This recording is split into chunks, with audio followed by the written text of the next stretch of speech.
Hello there, welcome back to the channel, where today we'll be reviewing Invasion of the Astro Monster.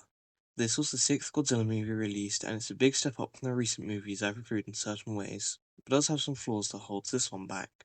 But I'm getting ahead of myself. Let's look at the plot before we discuss my thoughts and feelings on this classic flick. Enjoy.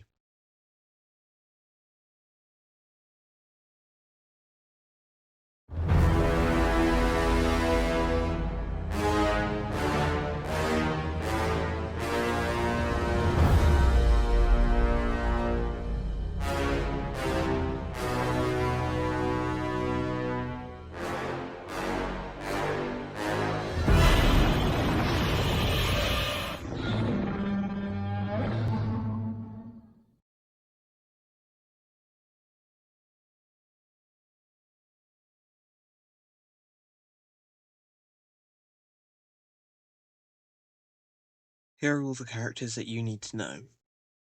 This is Fuji, an astronaut on his way to Planet X with his fellow pilot, Glenn. Fuji's sister, Haruno, is dating an inventor called Tetsao, and Glenn is dating a woman called Namikawa.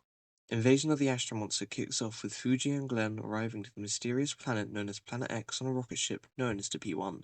Planet X is extremely dark, so it's impossible to see through a telescope, which is why it wasn't found until recently due to strange radio waves emitting from the planet. The astronauts report back to Mission Control as Haruno and Tetsao are going to meet the buyer for Tetsao's latest invention, a device that makes an extremely loud noise known as the Lady Guard.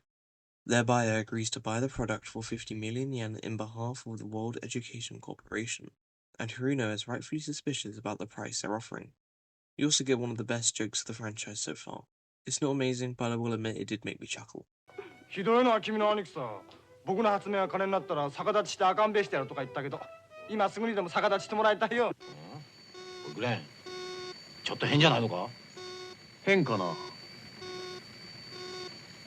いや、180度ミステーク。すまんすまん。こい The astronauts land on the surface of Planet X after noting how it has a high temperature despite its distance from the sun, and see a peculiar phenomenon in the form of lightning without clouds or rain. Before they can conduct any studies on the surface, an alien race known as the Zillions invites them to the underground shelter. Once inside, the Xylians catch them up to speed on how a creature called Monster Zero has been terrorizing them, but the astronauts quickly recognize it as King Ghidorah. One of the Xylians introduces himself as Frank and proposes a trade offer. If Earth lets the Zippians kidnap Godzilla and Rodan to defeat Ghidorah, they will give them the cure for cancer. They give them the current whereabouts of both kaiju and send the astronauts on their way to tell Earth of the message. Back on Earth, a summit is hosted and all parties agree to the Zillions' offer, but they need to know if they were lying about where the kaiju are. They go to the lake where the Zillions told them Godzilla would be, and wouldn't you know it, but it's radioactive. Also an absolute banger of the theme plays on their journey there. I just wish it was a bit longer. Bright light appears out of the water before some flying saucers appear. Of course, being piloted by the Zebra Ents. Frank emerges from the ship, gives a speech about how today is now Friendship Day due to the partnership between humans and Xians, before they abduct Godzilla and Rodan and fly to Planet X. Meanwhile, the World Education Corporation hasn't paid the money yet, so Tetsao goes to the headquarters only to drop through a trapdoor at the entrance. The Cylons arrive at Planet X and drop off Godzilla and Rodan, and just in time as well, because King Ghidorah shows up to fight. Godzilla keeps up with the previous movie by kicking rocks at him. I'm sorry to keep bringing this up, but I just find it hilarious how he keeps doing this. It's not nearly as excessive as the previous movie, but it seems like a natural reflex for him at this point. Maybe they should give him a long-range attack in the future to stop these stone shenanigans. Oh wait, so they fight some more, until Godzilla does a flying leap onto Ghidorah. My best guess is that there's less gravity on Planet X, but that only applies to kaiju. If this wasn't absurd enough, Godzilla ends off the battle by doing the now iconic victory dance. This is truly one of the Godzilla battles of all time. After Ghidorah is sent packing, the astronauts get a bit suspicious of the xenomorphs and so decide to snoop around, finding a cave full of gold and... Namikawa? Turns out she's a clone. Okay. They get caught and asked to leave on a replica of the P-1. As they leave the atmosphere, Godzilla yells at them in his usual grumpy manner, and Glenn contemplates that maybe Godzilla doesn't want to be left behind. Gee, you think? When they get back, they eagerly await the cure for cancer. Instead, they get a broadcast from the zany lens that the Earth now belongs to them, and if they are not met with complete control of the planet in 3 days' time, they will control Godzilla and Rodan to destroy the Earth using the same technology that they used to control King Ghidorah all along. The world is plunged into mass hysteria due to this shocking announcement, and during this, Narikawa reveals that she is, indeed, a clone to Glenn, before she is killed by Frank, who also takes Glenn as a prisoner. One of the flying saucers destroys the space base so Earth can't ambush them. Meanwhile, Glenn wakes up in a cell next to Tetsuo, who's figured out that the silly Ends are the ones who tried to buy the Lady Guard. The reason? The xylophones are incredibly weak to loud noises due to their technological enhancements. With this newfound advantage, they escape the prison and go to inform everyone of this weakness. Getting desperate, the Xynealians unleash the monsters, resulting in a giant monster all-out attack. Using the radio, the main characters make a broadcast of the shrill noise, and the defenses for the UFO are down. The attack begins just as Battle for Outer Space starts playing, and for once in these movies, electricity actually works on the monsters, tasing them and getting them unbrainwashed. It already was just plot armor all along. The Xaviers are defeated, but Frank makes one last cry saying that he has to escape to the future. More on that in a bit. However, Ghidorah is still ready to put up a fight, and Godzilla and Rodan gladly tag team him. 10 minutes later and he runs for the stars. But not before Godzilla, say it with me now, tumbles off a cliff into the sea.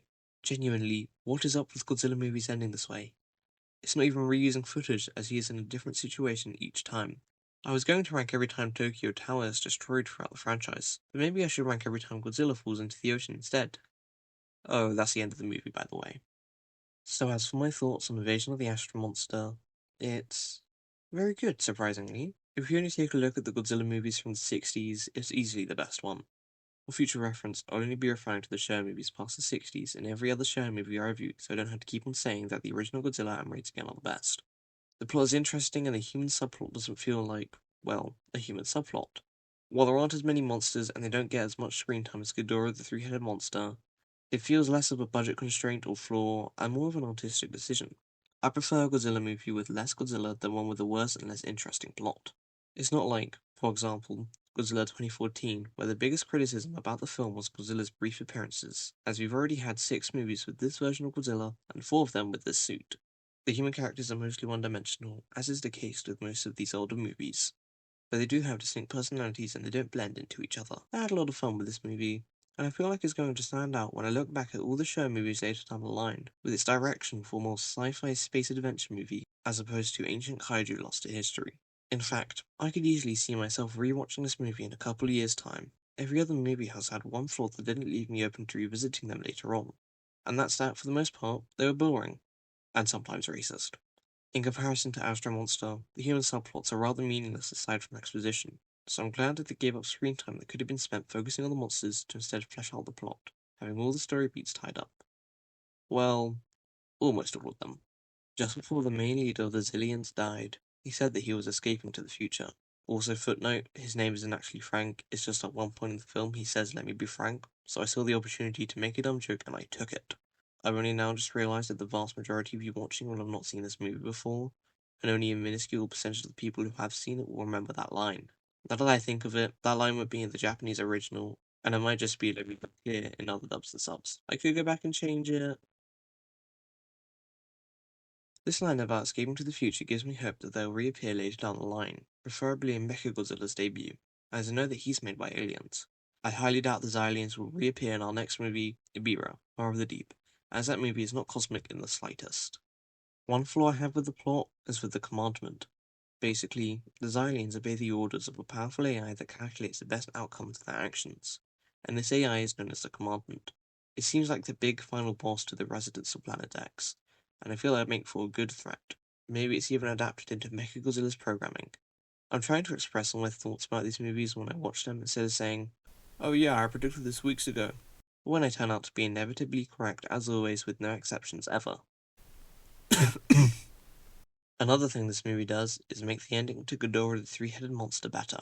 Besides just expanding on his lore as a monster from Planet X, they also heavily imply that after his defeat, he went back to Planet X to receive new orders. I made a joke last video about Ghidorah starting his rampage on the opposite side of the planet after his defeat, and how it felt like a hollow victory due to him still being on Earth. I'm not sure if other people had this criticism after watching the movie and this was added to address that, but either way I'm happy. This movie did fade in and out at random times throughout, but there does appear to be an issue with the version I watched, so I won't fault it for that. Rodin's design got an upgrade, and I think this one looks a lot better than his old one, and explosions have a lot more colour than they did before. Also, is it just me, or do these flying saucers look they were made out of actual saucers? Ghidorah's flying looks more like flying and less like he's dangling in the air, and the effect of the atomic breath, while brief, looks good, as more of a laser than a flame. And the soundtrack is easily the best so far. I listened to Battle for Outer Space way too much while writing these videos. But anyways, that's it for this video. To be completely honest with you, I didn't know if it's pronounced Zillion or Xylian, so that's why I botched up their names during the plot summary. It was intentional, I swear. Next video, we'll be looking at Bira, Horror of the Deep. Until then, let me know if this movie is called Invasion of Astro Monster or Invasion of the Astro Monster. I'm a bit confused. Oh, and also have a wonderful day and all that jazz. I'll see you all later.